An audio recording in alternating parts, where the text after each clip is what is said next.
everybody out there. My name is Didi Verg, and I'm your host today for Let's Talk Hypnosis, brought to you by Hypnothoughts Live 2018. And today it is my very special pleasure to introduce my guest, Timothy Trujillo. So welcome to the show, Timothy. Thank you, Didi. Pleasure to be here with you. And it's a pleasure to have you. So everybody, let me tell you a little bit about Timothy. Timothy has integrated hypnotherapy, Reiki, acupuncture, and aromatherapy into a powerful healing system. He's an expert in pain relief, trauma recovery, and immune disorder management.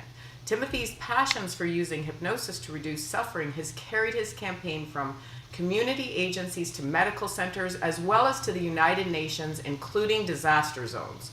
Through his First Medicines organization, Timothy has helped to deliver his unique system that spans from working with AIDS-impacted populations in Los Angeles to having led outreach projects in Guatemala, India, New Orleans, and Cairo for traumatic distress and survivors of tsunami, hurricane, and civil war. He has chronicled in his work in his book called Tsunami Effect.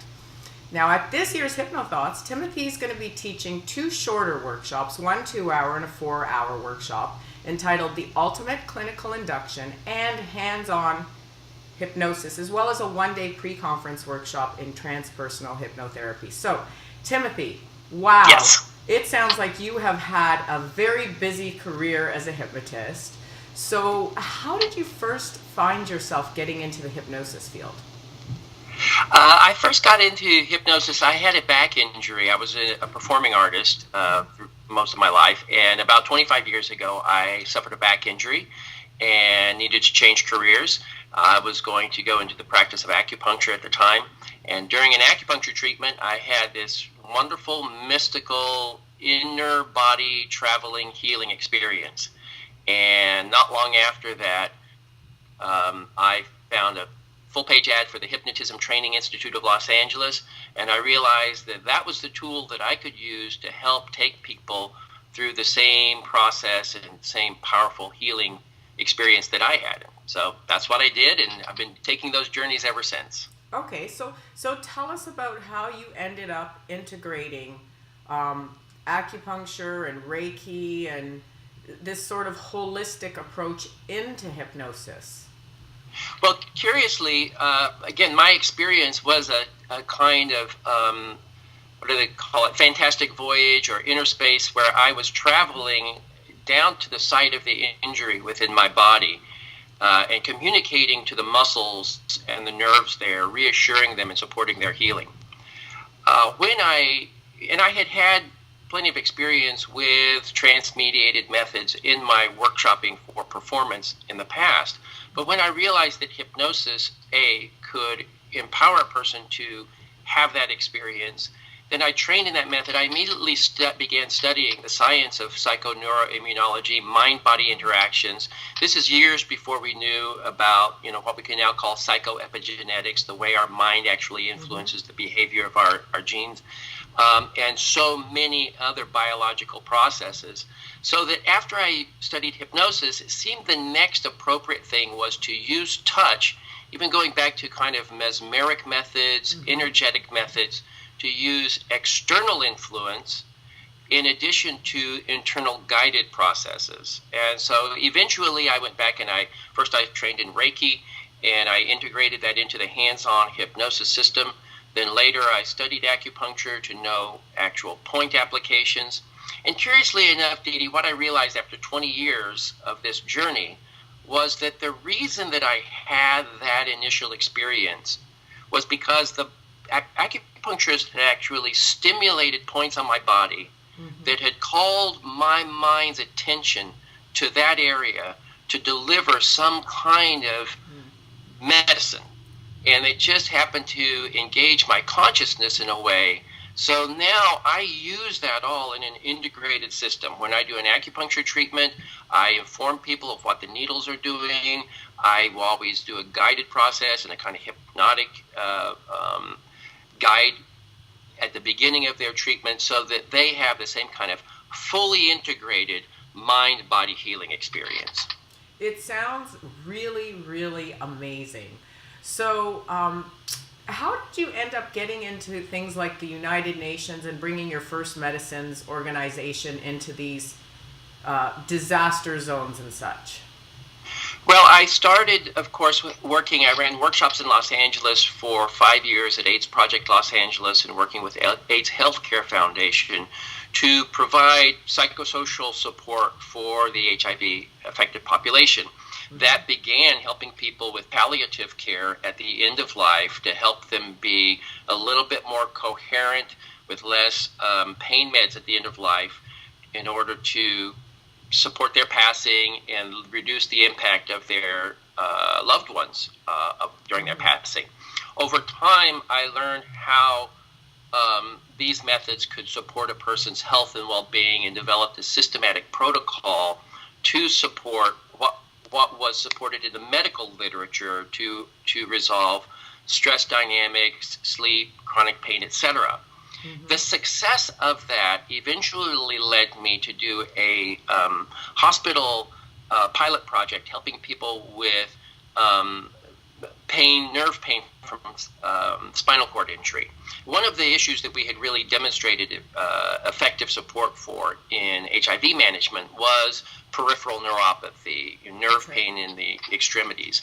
And so we carried that into a research project at Northridge Medical Center in Los Angeles to help people with full body neuropathies. And it just happened that a person who was a participant in that study ran a program at the United Nations. When she found out what I was doing with HIV positive populations, she invited me to come speak about that program at the UN.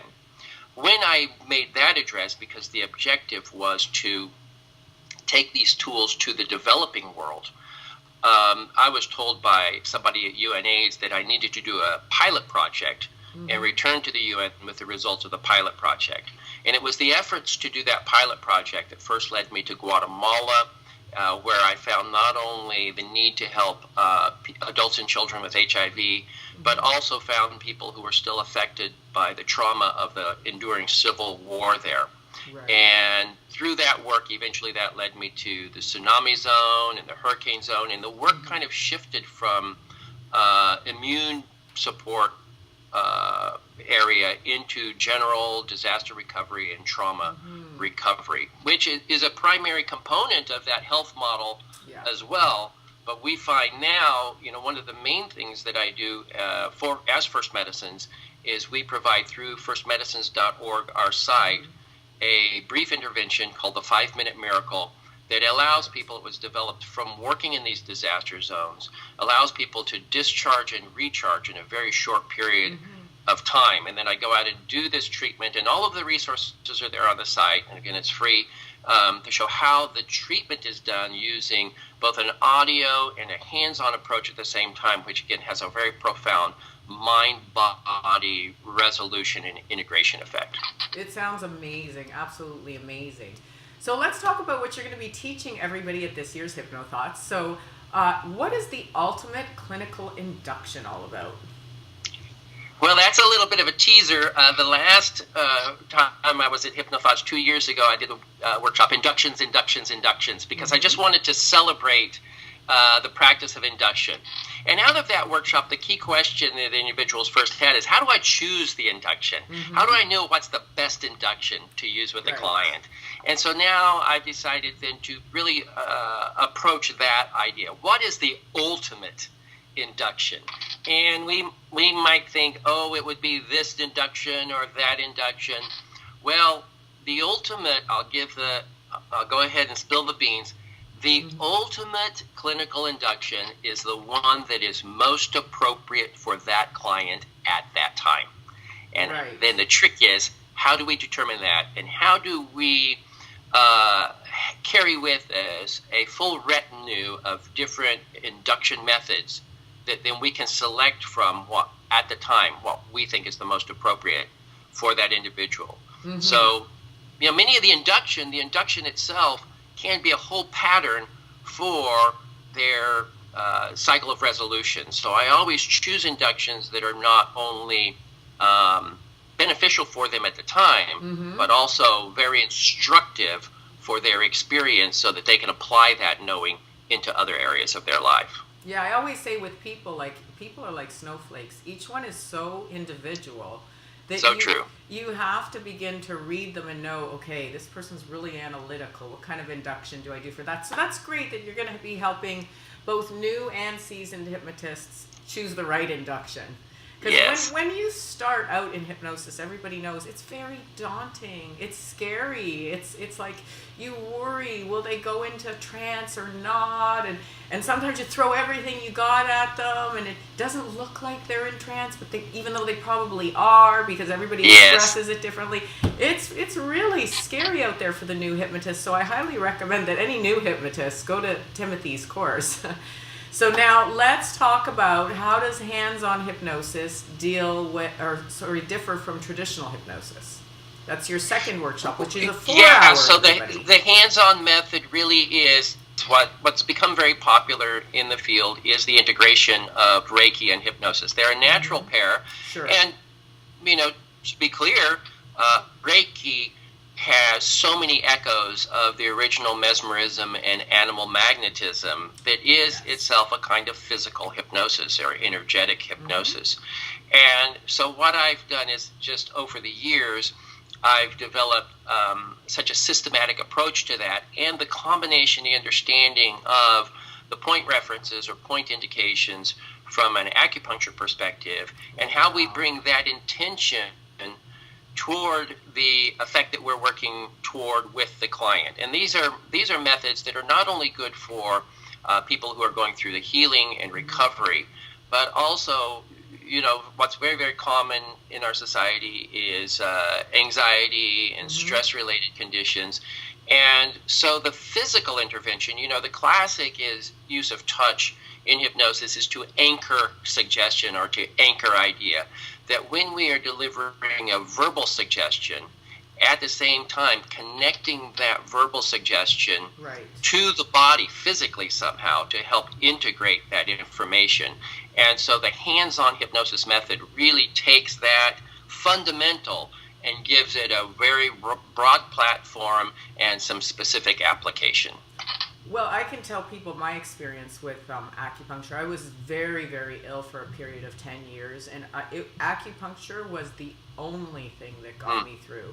And what it seems to do is, it's a natural trance inducer. It would put my body into such a state of balance and calm that it was, and I couldn't eat for 2.5 years, so it was the only time I ever felt some kind of appetite. So I can't even begin to imagine how powerful applying both of those are. It must be truly miraculous. And you call it something different. You call it magic. So tell us a little bit about magic. Well, the magic, magic is the art of creating change.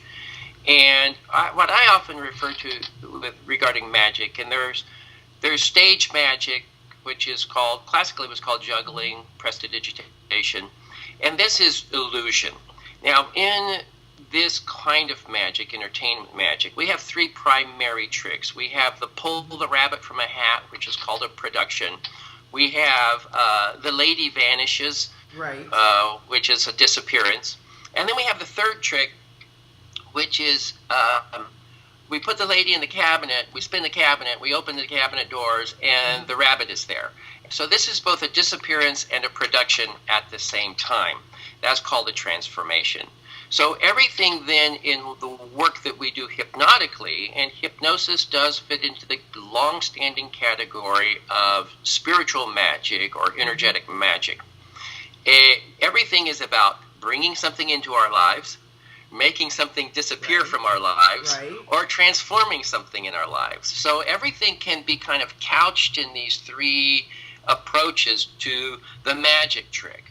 But then we can take it from there into, well, how do we the terms are manifestation, attraction, etc. How do we bring from the unseen world into the seen material world? And that's where the true magic of consciousness and the tool of hypnosis, which is a trance-mediated method. The trance allows us to move from the physical material existence into the immaterial etheric existence and to work between those 2 realms. And so that's why, people often say, it's reported, oh, is this work rather shamanic? Yes, it is the classic same tool. Our work as hypnotists is like lodge medicine. It is like the very first medicines, to work between the seen and unseen world, to carry the person through their dreaming existence into their waking existence, and to, with that, help them with bringing what things they need to bring forth, resolving what things they need to resolve, and creating the change that they seek in their lives. Excellent, excellent. So now give us a little rundown for what is transpersonal hypnotherapy and how does it perhaps different, again, from traditional hypnotherapy? The transpersonal methods in themselves are all about that which is beyond ourselves. And so hypnosis is itself a transpersonal method. It allows us to experience ourselves beyond our fixation of how we look in the mirror today, how we feel that the world sees us, etc. It allows us to connect with other aspects or facets of ourselves. And so classically in hypnosis, then transpersonal methods that we may involve in that, taking it kind of one step further. What's most common in hypnotic work is the past life regression, where we connect to another perceived existence and sometimes overlay that, so that a person says, well, maybe in this other previous lifetime, whether it's real that I lived that lifetime or whether I'm experiencing that as a part of my conscious profile, it is now a part of my identity. And we can use a variety of these methods with our clients to help them, in the classic terms of the work, we would refer to it as modeling, that we're creating modeling as a kind of parts therapy. But one step beyond that is the experiential aspect of it. So in the transpersonal work that I do, one of the processes that I thoroughly enjoy for every application is animal work, and that definitely gets into shamanic kinds of methods, to allow a person to become a different form, another animal form, and to have the experience of that animal, and then to connect with the strengths and qualities of that animal, and again incorporate that into their own life. I teach also and utilize a method called artificial reincarnation to, in the trance, have a person have the experience of a historic individual or somebody that, again, it's all about connecting to qualities or aspects. And some of these get into our archetypes of personas. Some of them get into archetypes of experiences, the journey, the ascension, etc. So all of these aspects that are beyond ourselves, that then we can incorporate to become a part of ourselves, ultimately create greater self-expansion and self-awareness. Well, thank you so much, Timothy. Thank you for bringing all this magic to us. And it's going to be a pleasure to see you at Hypnothoughts. So everybody, once again, Timothy is offering 2 short workshops, 1 2-hour, 1 4-hour. And he's also got a 1 pre-day conference workshop called Transpersonal Hypnotherapy. And of course, you can register by going to htlive.net, everyone. So thank you so much for being with us, Timothy, and we will see you at Hypnothoughts. All right, shall I play us out with a song? Please do. All right, we'll see you in Vegas.